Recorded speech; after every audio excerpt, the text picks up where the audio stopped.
kubanga wanjagala tata. Nze Beti Muwanguzi yakuyimbira akayimba ako ne kano. Webale kubanange webale nnyo munnange tata webale kubeerawo Mukama webale kubeerawo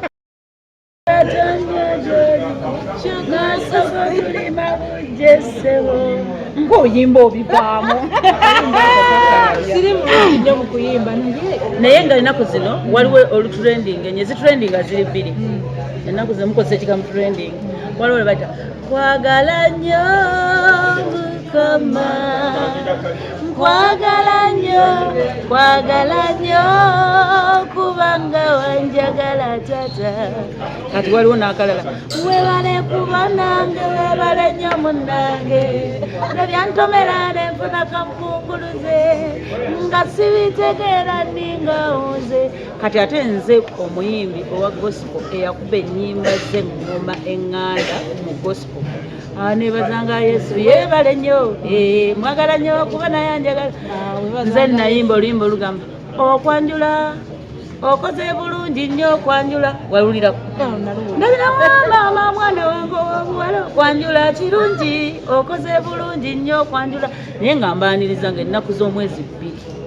omwezi guno ogutandika ogwa Desemba ku lw'omukwagalwa wiiki eno bale mujye mutuwagire ku Emipira Royal ajja kuwagira ekirowoozo kikoleza ennyimba oba ekiwandiika ezo ennyimba okijjawa ofuna ekyoba obuwandiika ezo ennyimba kakati luliriza endabidde ddala nga lunkutte ku mutima nempulira okukaawa ku ennyimba ezo kati kyobuuzizza ekibuuzo ekyo kigaziko okukiddamu oba owulira nti ekyo Katonda kyakuyitiridde kati golooza lwaki oli mu mawulire of all things lwaki oli mu mawulire ate nange kati ekyo kyensobola era sisanga buzibu kuyiiya sisanga buzibu n'essaawa zino nsobola okuyiiya era ennyimba zange nnyingi nnyo almost buli mwezi zenfulumya badde nkunyonyola ntera okufulumya ennyimba nze ndowooza almost every month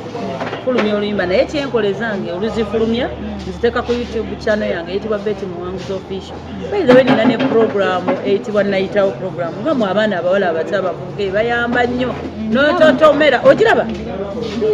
genda yolayo comment gospel hint wow ate ngonsanyusiza so bane mundabeko munchekingeko ku YouTube channel yange Beti Muwanguzi official nayitawo program n'ennyimba zange mulaikinge musubscribing bane ebintu bya digital kati mbegayiridde mu mpagire mami nga tuze kumulamu oza lwaki gospel music yo kakati ogambe n'ennyimba tatambula nnyo music yo n'atambula by the way gospel music atambulira ddala kati olaba nze kulimba lwange olwankwagala nnyo nina 4 million views 4 plus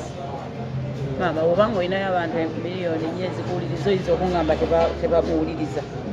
ate ngaabo ojja sibebwe ku YouTube naye ekirala kyenja okugamba nti bukubuku si muliro nze kyendabye ku gospel music akwata mpola tagenda agenda akwata mpola ate bwakwata bwati ye tava ku mulembe oluyimba olwa gospel teruva ku mulembe essaawa zino nkuyimbidde oluyimba lwatunakuwaki n'ogamba ate kankutteko naye ng'akayimba kafuluma emyaka 19 egize kati gospel music abeerako ku mulembe tava ku mulembe tavaako asigalako forever kubanga ekyo ekigambo tekidiba Yesu tadiba from day one Yesu tadiba so bwamugamba nti tezitambula zitambula naye ekizibu kiri kati fetusanga obuzibu okujjawo oluyimba luli oteekewo olulala that's what I think ekyo kye tuba twogerako okujjawo olulala oteekewo olulala wabeera obuzibu kubanga terufa kati mwezino zemulowooza nti zitambula toyinza kubeera nga bakuba oluyimba olw'omukwano wiiki ewedde n'omulala najja nakuba omukwano kati nga wayisewo emyaka 2 n'ogamba nti onoonono olw'omukwano ogwedda omukwano gukaddiwa ebigambo bye baakozesa bikaddiwa naye bino ebya Yesu tebikaddiwa nti ne bye wayimba emyaka 19 egiyise bikyali biramu nakati so zigenda zitambula mpola zikwata bukwasi mpola naye ate era waliwo ezidduka ate bwe mutuwa pule awa pule zidduka zitambula kitegeeza mwabali mu byuma eyo mwali bakakantu mutulinako ekkonda abayimbi ba gospel batugamba mulinamu namwe entalo nti oli asinga eddoboozi oli tanjagala lwaki ne Collabo ntono tetuziraba ekigambo ekyo kyalibanga si kituufu kyalibanga si kituufu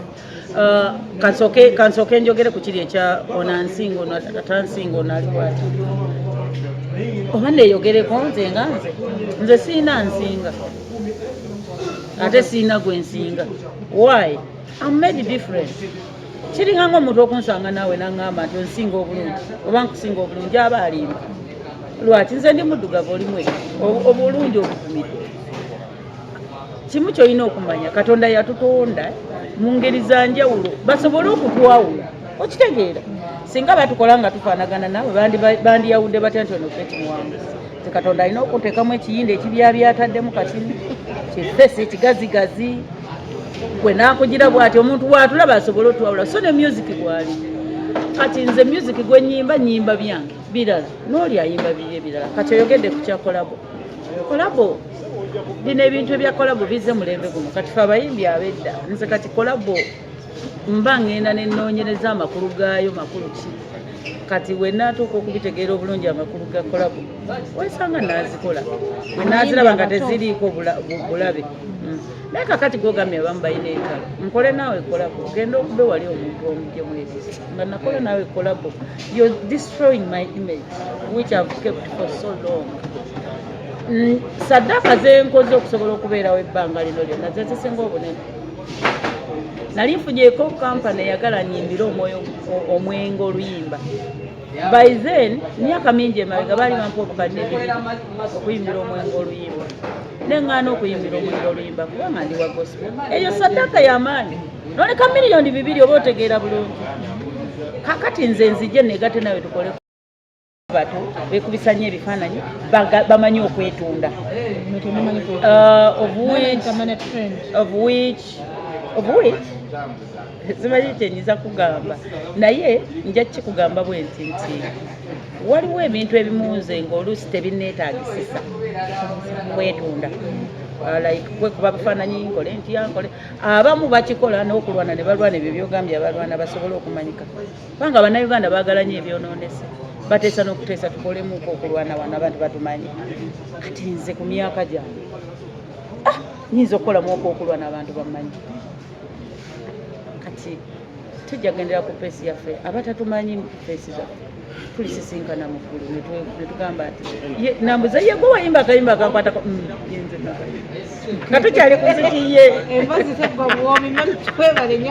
kwebale nnyo kunkyaza gwe wenna nga wandyetaaze okwata omukolo gwo nga okwanjula embaga amazaalibwa baby shower kuhinjira n'ebirala bingi nkwanjulira Glosh TV bakafulu b'okuba ebifaananyi n'okwata vidiyo era nga wandyetaaze okulanga wamu ne Glosh TV kuba ku namba y'essimu eno noti 75 noti 31 283